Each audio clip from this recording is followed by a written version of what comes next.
Meiosis वो division होता है जिसमें सेल 2 बार डिवाइड होती है, सेल 2 बार डिवाइड होते हैं, लेकिन क्रोमोसोम सिर्फ एक ही बार डिवाइड होता है। क्या समझ में आया?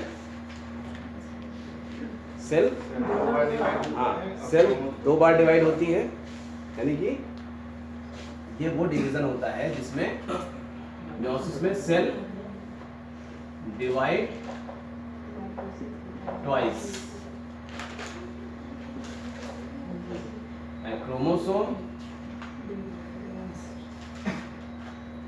Chromosomes divide once.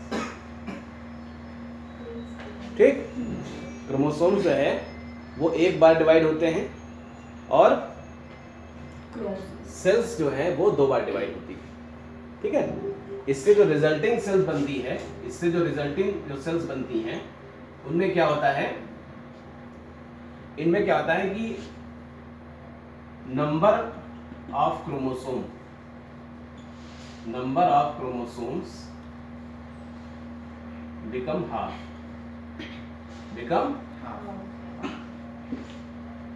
क्लियर हो गया? क्या मतलब हुआ? यानी कि मियोसिस वो डिवीजन होता है जिसमें सेल 2 बार डिवाइड होती है, क्रोमोसोम 1 बार डिवाइड होते हैं।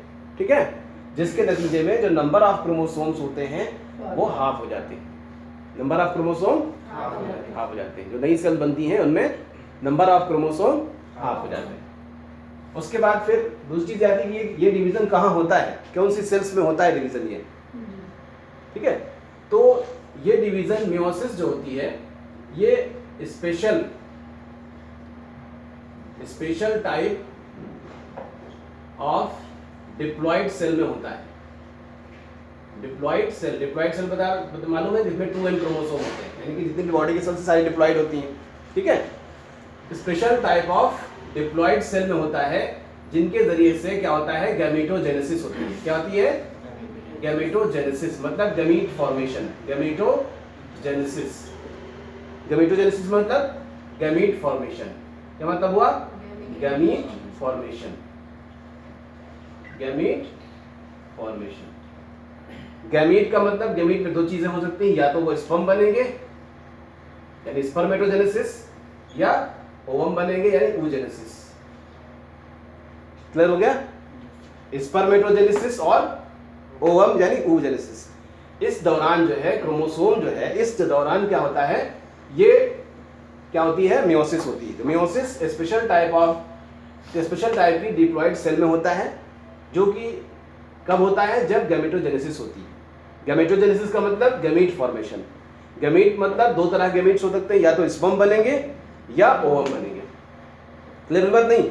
या स्पर्म बनेंगे या ओवम बनेंगे। स्पर्म या ओवम दोनों में से कोई, जब मतलब स्पर्म बनना हो यानी स्पर्मेटोजेनेसिस होनी हो या oogenesis होनी हो, दोनों कंडीशन में यह मियोसिस होती है, जिसके दौरान क्या होता है, इनमें क्रोमोसोमों का नंबर हाफ रह जाता है, यानी n रह जाता है। ठीक है, फिर जब स्पर्म और ओवम मिलते हैं, फर्टिलाइजेशन होता है, तो फिर से 2n हो जाता है। इस तरह से क्रोमोसोम का नंबर जो है वो क्या रहता है, कांस्टेंट रहता है। यानी क्रोमोसोम का नंबर कांस्टेंट रखने के लिए जरूरी है कि मियोसिस हो। मियोसिस किस लिए होती है? ताकि क्रोमोसोम का नंबर ऑर्गेनिज्म के अंदर कांस्टेंट रहे।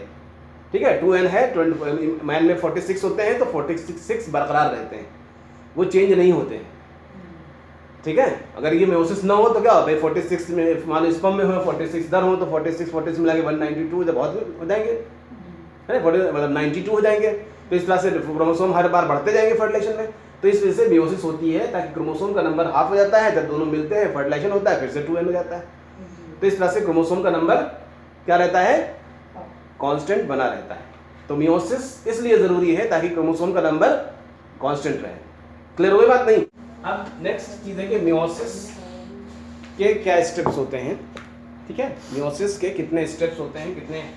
तो मियोसिस में 2 स्टेप खास तौर से होते हैं। एक होता है मियोसिस फर्स्ट, क्या होता है, और दूसरा होता है मियोसिस सेकेंड। क्या होता है? 2 होते हैं, एक मियोसिस फर्स्ट और दूसरा मियोसिस सेकेंड। क्लियर हुई बात नहीं? मियोसिस फर्स्ट जो होता है इसमें 3 स्टेजेस होती हैं, इसमें वही स्टेप्स होते हैं जो पहले बताए गए थे। कौन कौन से?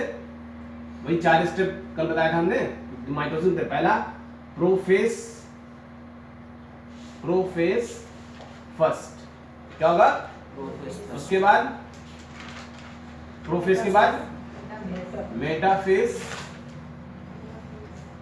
फर्स्ट, उसके बाद एनाफेस फर्स्ट, उसके बाद चौथा टीलोफेस फर्स्ट। क्लियर हो गई? And prophase first, metaphase first, anaphase first and telophase first, ये 4 स्टेजेस होती हैं मियोसिस फर्स्ट में। ऐसे ही इसमें भी जो है 4 स्टेजेस होती हैं। समझ में आई बात? कौन कौन सी? Prophase second, prophase second, metaphase second और एनाफेस सेकेंड और टीलोफेस सेकेंड। क्लियर हो गया? ये स्टेजेस हो गई प्रोफेस सब में। क्लियर हो गई बात? नहीं, ये सारी स्टेजेस हो गई। अब प्रोफेस फर्स्ट, मेटाफेस फर्स्ट, इसमें जो लॉन्गेस्ट फेस होती है वो प्रोफेस फर्स्ट होती है। कौन सी होती है? हाँ, इसको भी सब फेसेस में डिवाइड किया जाता है। ठीक है? क्या होता है इसमें? आगे भी सब फेसेस होती हैं। क्या क्या होती हैं? सबसे पहली होती है लेप्टोटीन। क्या होती है? लेप्टोटीन। दूसरी जो स्टेज होती है वो होती है जाइगोटीन। क्या होती है? जाइगोटीन। और तीसरी जो होती है वो होती है पैचिटीन। और चौथी जो स्टेज होती है वो होती है डिप्लोटीन।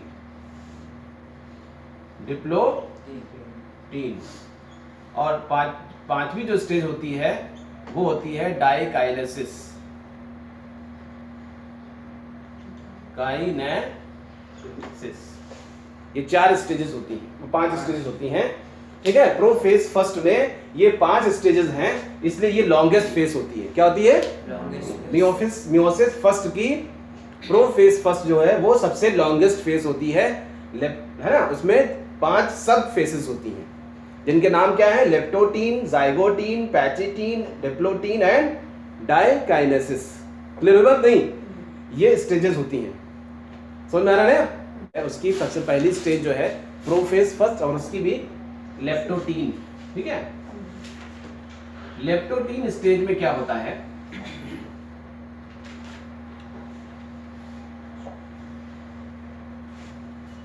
सबसे इस लेप्टोस माने होता है, लेप्टोस जो लफ्ज है, लेप्टोस माने होता है थिन थ्रेड। क्या होता है?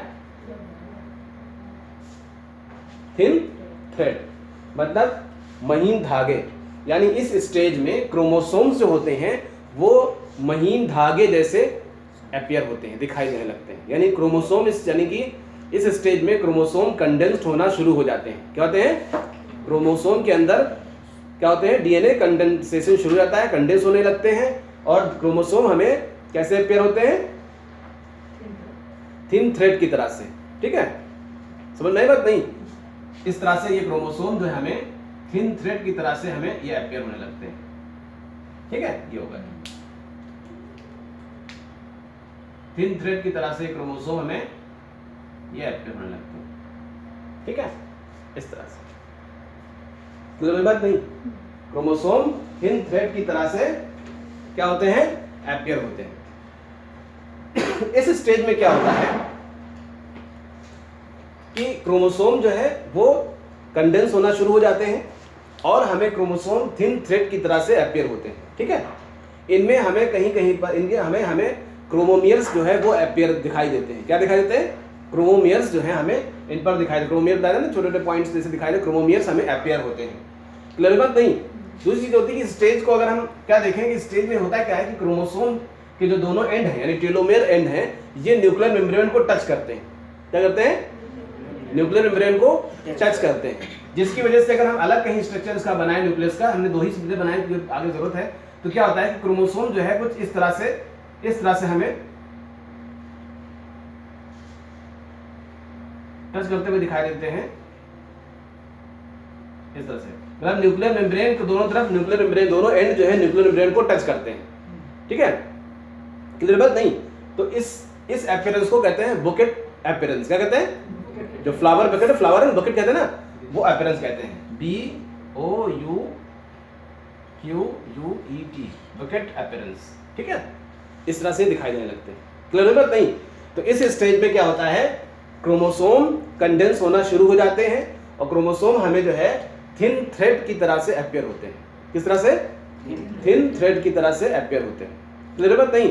और क्रोमोसोम के जो टीलोमियर एंड है, टीलोमियर है यानी कि 2 एंड्स हैं, ये न्यूक्लियर मेम्ब्रेन को टच करते हैं, जिसकी वजह से ये क्रोमोसोम हमें बकेट अपीयरेंस हमें शो करते हैं।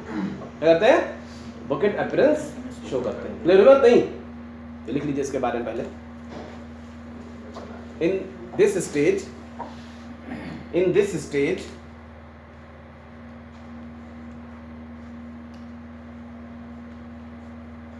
chromosome appear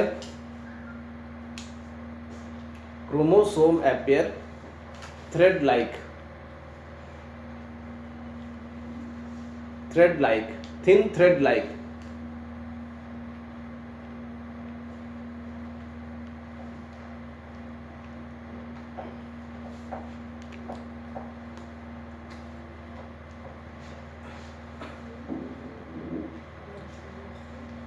मतलब थ्रेड लाइक अपीयरेंस, ये इसकी जो है थ्रेड लाइक अपीयरेंस होती है। थ्रेड लाइक अपीयरेंस पहला पॉइंट, इस स्टेज में क्या क्या दिखाई देगा हम बता रहे हैं आपको। थ्रेड लाइक अपीयरेंस जो हम लिख रहे हैं ये लिख लीजिए बस, थ्रेड लाइक अपीयरेंस और एंड्स ऑफ क्रोमोसोम touch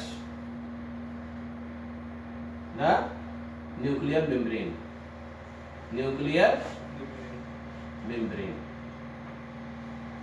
ठीक है, यानी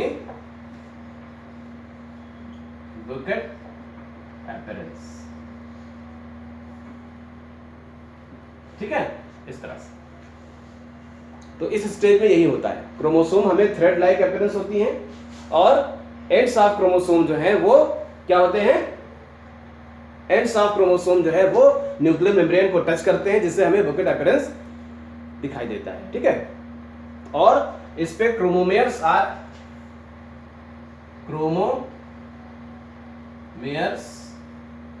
कैन बी सी, क्रोमोमेयर्स हमें इस पे दिखाई देते हैं, ठीक है। तो ये हो गई लेप्टोटीन में क्या क्या होता है। ये स्टेज कौन सी है? ये पहली स्टेज है जिसका नाम है लेप्टोटीन। ये पहली स्टेज है, प्रोफेज फर्स्ट की पहली स्टेज है, पहली सब फेज है, जिसका नाम है लेप्टोटीन। लेप्टोस माने होता है थिन थ्रेड, यानी इस स्टेज में क्रोमोसोम कंडेंस होना शुरू हो जाते हैं और क्रोमोसोम हमें थिन थ्रेड की तरह से दिखते हैं, ठीक है। और इनके दोनों एंड्स न्यूक्लियर मेम्ब्रेन को टच करते हैं, जिसकी वजह से हमें इसको बकेट अपीयरेंस शो होता है। नेक्स्ट जो स्टेज इसमें है वो है कौन सी है? जाइगोटीन।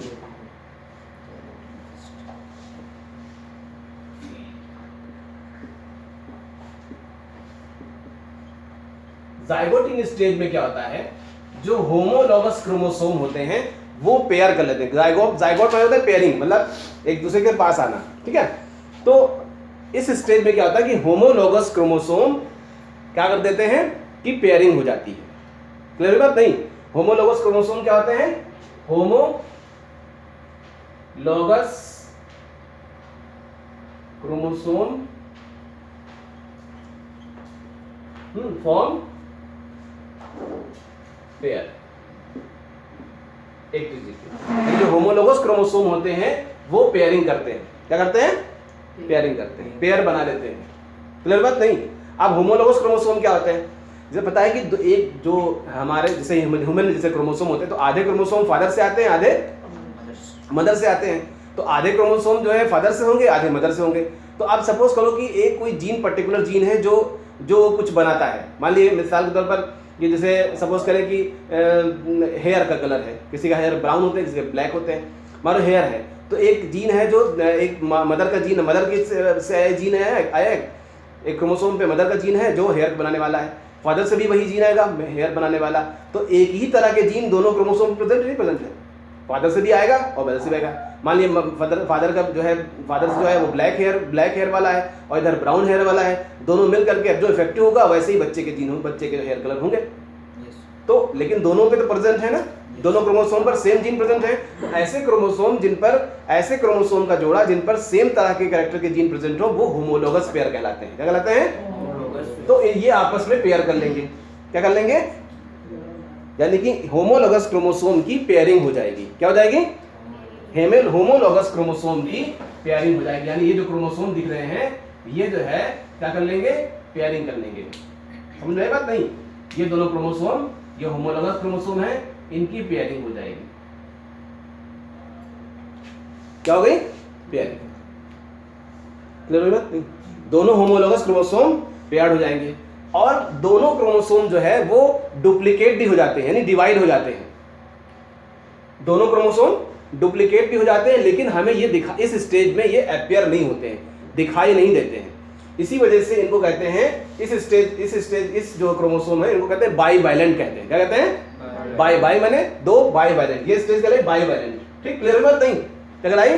बाईवैलेंट। और ये बाईवैलेंट जब क्रोमोसोम होते हैं, इनकी अगर हम इनको अलग अगर हम बना करके देखें, अगर इनका फिगर हम अलग बनाएं तो क्या होता है कि ये जैसे एक सेंट्रोमियर होगा और ये क्रोमोसोम होगा, तो इसके ये इस तरह से क्या होंगे? ये होंगे इसके जो है डीएनए के धागे होंगे, इस तरह से होंगे ये। और दूसरा जो होता है, दूसरा जो पेयर करता है इसके साथ, ठीक, ये इसका सेंट्रोमियर कहीं होगा और इसके डीएनए के धागे इस तरह से, ये दोनों एक दूसरे से पेयर कर लेते हैं और ये धागे एक दूसरे से उलझने लगते हैं। क्या होता है? जैसे देखा होगा आपने कि धागे बहुत सारे रखे, साथ रखे तो उलझ जाते हैं, तो ये धागे एक दूसरे से उलझने लगते हैं। बात समझ में नहीं? तो ये जो है डीएनए की, यानी कि जो है वो ये क्रोमोसोम्स होते हैं होमोलोगस, इस स्टेज में क्या होता है कि होमोलोगस क्रोमोसोम जो होते हैं वो पेयर बना लेते हैं। ठीक है, और ईच क्रोमोसोम डुप्लीकेट हो जाता है, लेकिन ये डुप्लीकेशन हमें इस स्टेज पर नजर नहीं आता है। क्लियर बात? नहीं, इस स्टेज में हम इस डुप्लीकेशन को हम देख नहीं सकते हैं। ठीक है, हमें दो ही क्रोमोसोम नजर आते हैं जिसे हम बाईवैलेंट कहते हैं। क्या कहते हैं? बाईवैलेंट कहते हैं। क्लियर बात? नहीं, ये बात समझ आई? तो इस स्टेज में क्रोमोसोम जो है वो पेयर्ड हो जाते हैं और क्रोमोसोम जो है, ईच क्रोमोसोम जो है वो क्या होता है? डुप्लीकेट हो जाता है। नहीं, each chromosome duplicate but appear one chromosome. लेकिन एक ही हमें क्रोमोसोम दिखाई देता है, दोनों एक ही क्रोमोसोम नजर आते हैं। ठीक है, इस पेयर को क्या कहते हैं? और इस पेयर को कहते हैं क्या है? बाईवैलेंट कहते हैं। क्या कहते हैं? बाईवैलेंट। क्लियर बात? नहीं, इस स्टेज में क्या होता है? और क्रोमोसोम मोर कंडेंस हो जाते हैं। इस स्टेज जाते हैं chromosome more condense, chromosome become more condensed।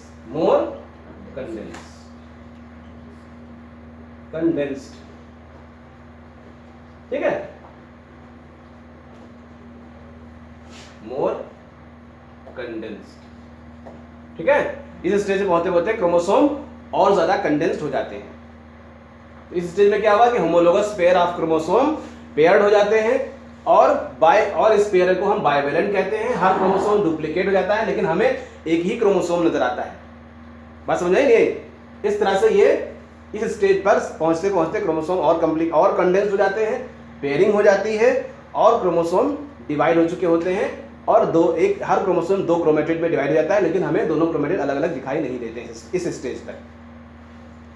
Clear हो गई बात? नहीं, नेक्स्ट स्टेज जो है वो पैचिटी है।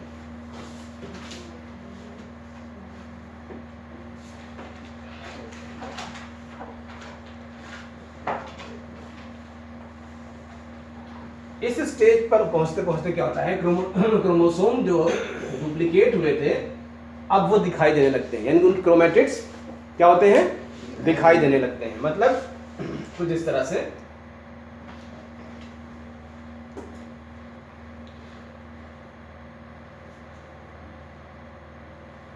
बात समझ में नहीं। अब हमें वो क्रोमेटिड जो डिवाइड हुए थे वो हमें क्या होने लगते हैं, दिखाई देने लगते हैं।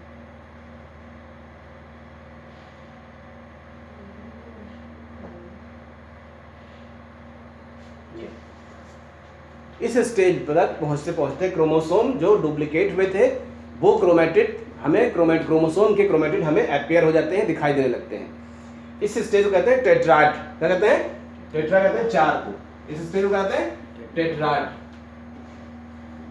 ठीक है, टेट्राड बन गए, यानी क्रोमोसोम क्या हुए, क्रोमोसोम जो डिवाइड हुए थे वो यानी ईच क्रोमेटिड हमें दिखाई नहीं, अपीयर हो जाते हैं। क्या कहते हैं, हाँ, ई क्रोमोसोम यानी ईच क्रोमेटिड ऑफ ईच, यानी क्रोमोसोम यानी क्रोमेटिड जो होता है हर क्रोमोसोम का वो हमें अपीयर हो जाता है।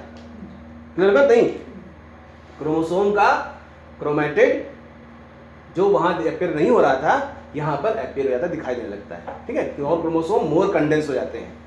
ठीक है, क्रोमोसोम और कंडेंस हो जाते हैं और क्रोमेटिड्स जो है हमें क्रोमोसोम के दिखाई देने लगते हैं। इस कंडीशन, इस स्टेज को हम कहते हैं, यानी इस पूरा स्ट्रक्चर जो बनता है वो कहलाता है टेट्रा। टेट्रा माने चार होता है, यहाँ पे चार हमें दिखाई देने लगे, चार आर्म दिखाई देने लगे। क्या हो रहा है, क्या कहते हैं इसको, टेट्राड कहते हैं। समझ में आई बात नहीं? तो क्या हुआ इस स्टेज में कि इस स्टेज में क्या क्या हुआ, क्रोमोसोम बिकम मोर कंडेंस्ड, एक दूसरी चीज क्या हुआ, क्रोमोसोम में क्रोमेटिड अपीयर हो जाते हैं, यानी कि chromatid of chromosome become visible, दिखाई देने लगते हैं, बिकम विजिबल। ठीक है, और क्या होता है, और इस स्टेज को हम कहते हैं एंड फॉर्म टेट्राड। फॉर्म क्या बनाते हैं, टेट्राड बनाते हैं। ठीक है, ये होता है। इस स्टेज में एक इंपॉर्टेंट चीज जो होती है वो देखिए होता क्या है कि जब दो क्रोमोसोम हैं,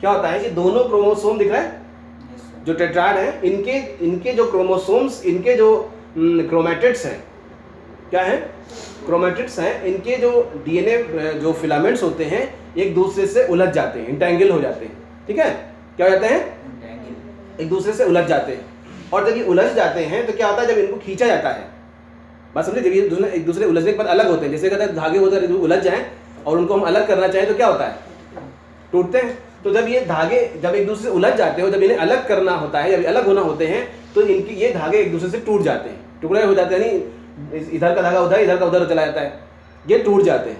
ठीक है, इस स्टेज को कहते हैं क्रॉसिंग ओवर, यानी पार्ट ऑफ द क्रोमोसोम, एक कुछ पार्ट ऑफ द क्रोमोसोम इधर के उधर चले जाते हैं। इस प्रोसेस को हम क्या कहते हैं, क्रॉसिंग ओवर कहते हैं। ठीक है, यानी इस स्टेज में क्रोमोसोम के पार्ट्स एक दूसरे से एक्सचेंज हो जाते हैं। क्या कहते हैं, हाँ, क्यों हो जाते हैं, जैसे हम देख रहे हैं कि जब एक दूसरे से जो है क्या, एक दूसरे से पेयरिंग होगी, दूसरे आसपास रहेंगे, धागे दूसरे को उलझेंगे, जब दूसरे से अलग होंगे तो टूट जाएंगे। ठीक है, इसमें का उसमें और उसमें का उसमें चला जाएगा। तो इस स्टेज, इस कंडीशन को हम कहते हैं, इस प्रोसेस को हम क्या कहते हैं, क्रॉसिंग ओवर कहते हैं। क्या कहते हैं, क्रॉसिंग ओवर। तो लिख लीजिए at this stage,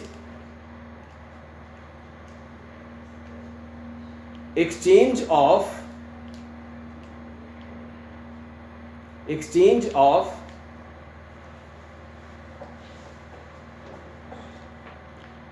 their parts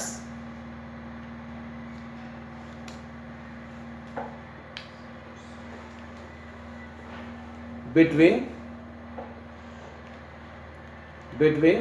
non-sister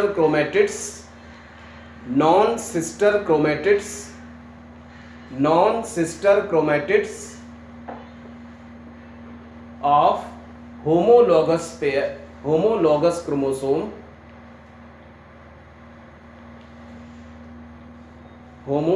chromosome takes place.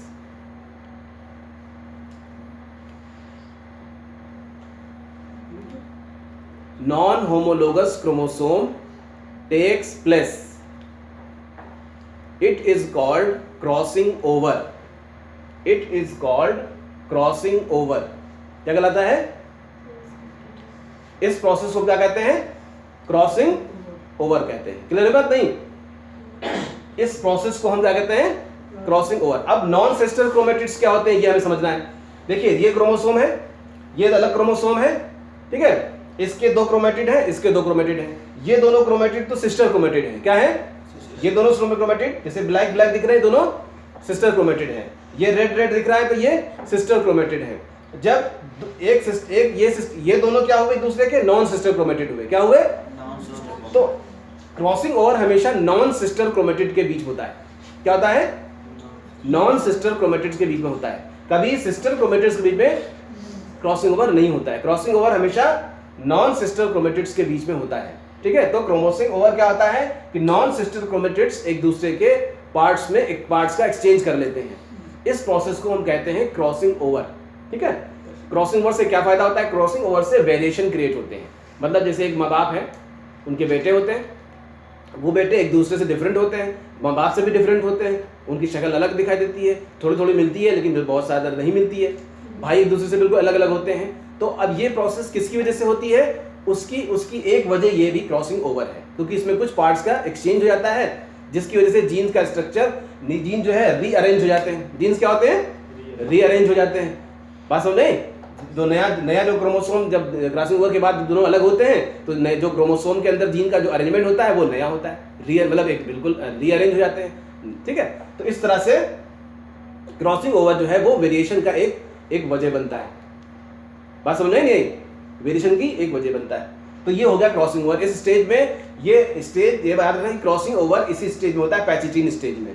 क्या होता है, दो नॉन सिस्टर क्रोमेटिड्स एक दूसरे के पार्ट एक्सचेंज कर देते हैं। इस प्रोसेस को हम क्या कहते हैं, इस को क्रॉसिंग ओवर कहते हैं। क्या कहते हैं, क्रॉसिंग ओवर। क्लियर बात नहीं?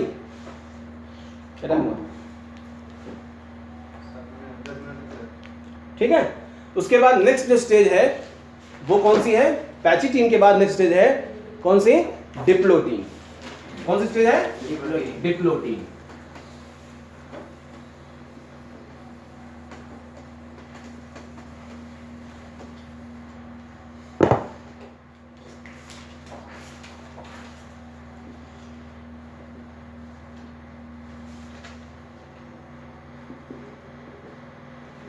डिप्लोटीन जो स्टेज होती है ये सबसे लंबी स्टेज होती है। क्या होती है, यानी कि प्रोफेज फर्स्ट सबसे लंबी होती है, फिर प्रोफेज फर्स्ट में के अंदर ये सारी स्टेजेस होती हैं। उनमें सब में इन सारी स्टेज में डिप्लोटीन सबसे लंबी स्टेज होती है। ये स्टेज जो है डेज से लेकर के मंथ से लेकर ईयर तक हो सकती है। बात समझ नहीं? इस स्टेज में क्या होता है कि जो एक दूसरे से उलझे हुए थे अब ये एक दूसरे से अलग होना शुरू होते हैं।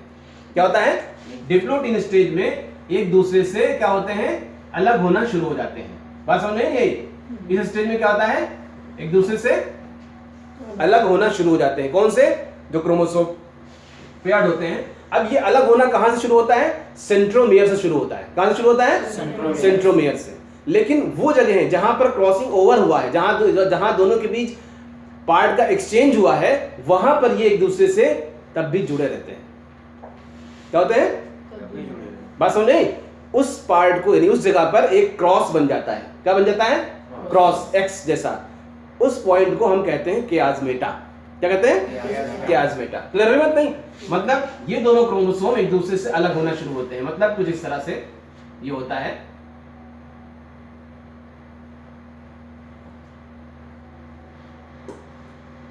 ये हो गया,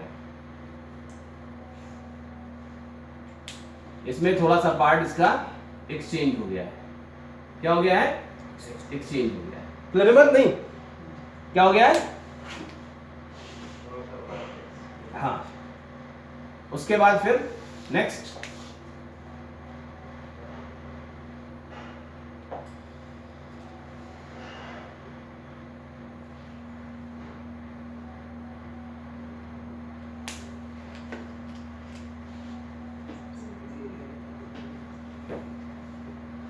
ये हो गया। अब यहां दोनों ये दूसरे अलग होना शुरू हुए ना, लेकिन वहां पे जुड़े हुए जहां पे पार्ट्स का एक्सचेंज हुआ, जहां पे क्रॉसिंग ओवर हुई, इस पॉइंट को हम कहते हैं कियाज्मेटा। क्या कहते हैं? ये है कियाज्मेटा। क्या है ये पॉइंट जो है, ये पॉइंट जो है जो क्रॉस बन रहा है, ये है कियाज्मेटा। क्या होता है? कियाज्मेटा। कियाज्मेटा क्या होता है? जहां पर नॉन सिस्टर क्रोमेटिड्स जहां पर एक्सचेंज हुआ है, जहां क्रॉसिंग हुआ है, उस पॉइंट पर भी अभी वो जुड़े हुए होते हैं। इस पॉइंट को हम क्या कहते हैं? जहां पर ये जुड़े हुए रहते हैं उस पॉइंट को हम क्या कहते हैं? कियाज्मेटा कहते हैं। क्लियर हो कि नहीं? क्या कहते हैं इसको? कियाज्मेटा कहते हैं। ठीक है, क्लियर हो बात? नहीं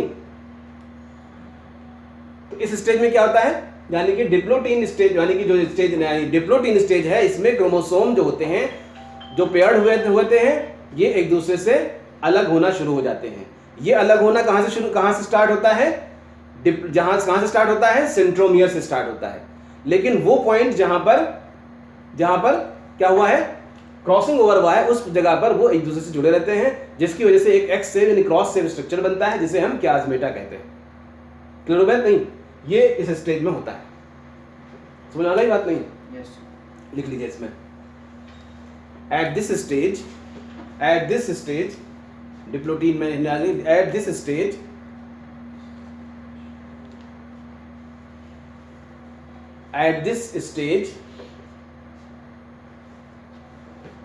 क्या होता है? एट दिस स्टेज क्या होता है? हाँ, homologous chromosome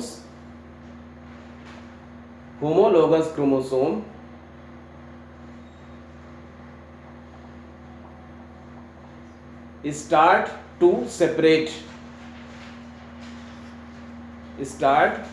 separate from centromere,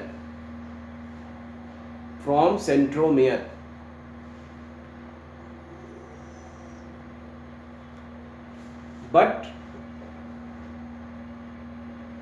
at the place of crossing over,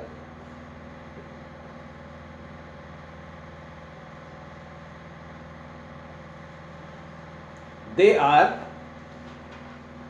joined together.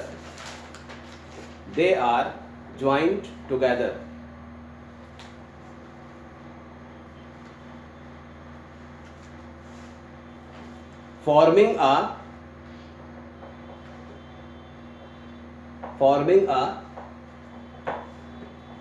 X-shaped structure, crossed X-shaped structure called chiasmata.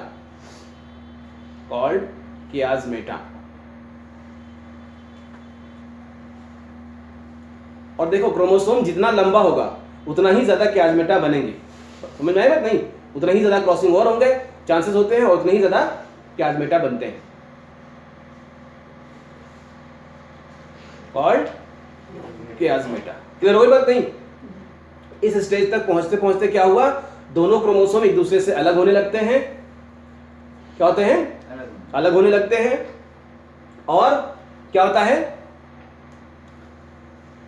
ये अलग होना सेंट्रोमियर से स्टार्ट होता है, लेकिन वो पॉइंट जहां पर क्रॉसिंग ओवर हुआ है वहां पर वो एक दूसरे से जुड़े रहते हैं, वहां पर एक दूसरे से जुड़े रहते हैं। इस पॉइंट को, इन पॉइंट को जहां पर जुड़े रहते हैं वो क्रॉस शेप स्ट्रक्चर बनाते हैं। इन पॉइंट्स को हम क्याज़मेटा कहते हैं। क्लियर बात नहीं? क्या कहते हैं? क्याज़मेटा। लास्ट स्टेज में जो होती है प्रोफेज फर्स्ट की, वो क्या है? डाइकाइनेसिस है। क्या है? डाइकाइनेसिस।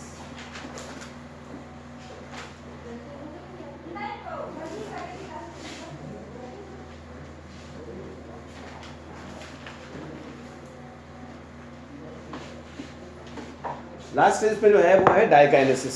क्या है?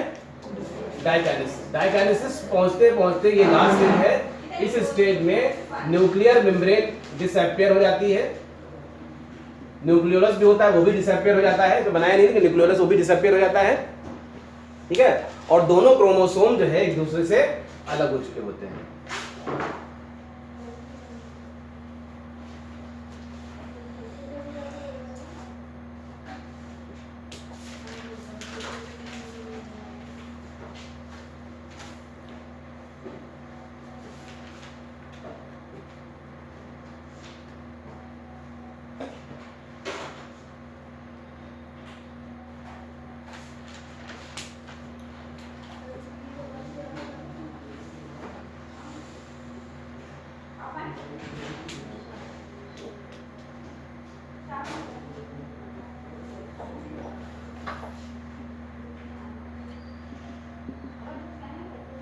ठीक है, ये है डाइकाइनेसिस। क्या है? यानी इस स्टेज में क्रोमोसोम जो है और मोर कंडेंस्ड हो चुके होते हैं।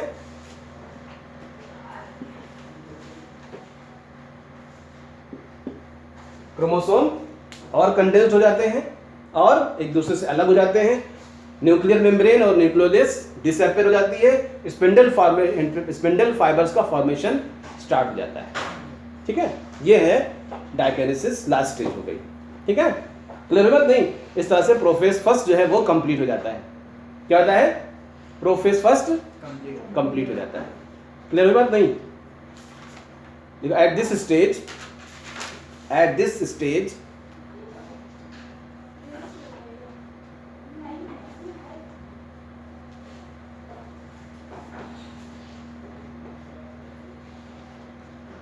homologous chromosomes separated to each other,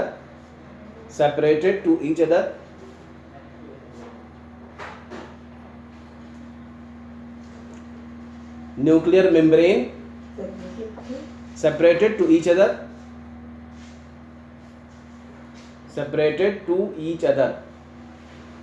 and become more condensed, ये भी लिख लीजिए, and become more condensed and become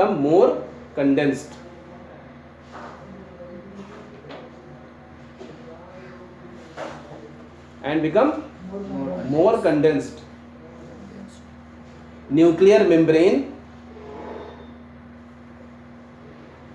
and nucleolus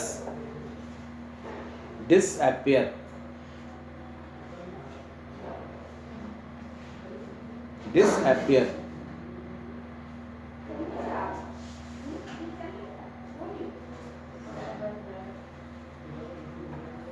And spindle fiber formation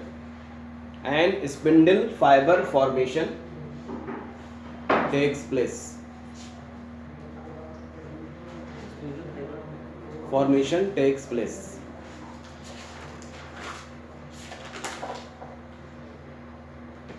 ये प्रोफेज फर्स्ट जो है वो क्या हुई?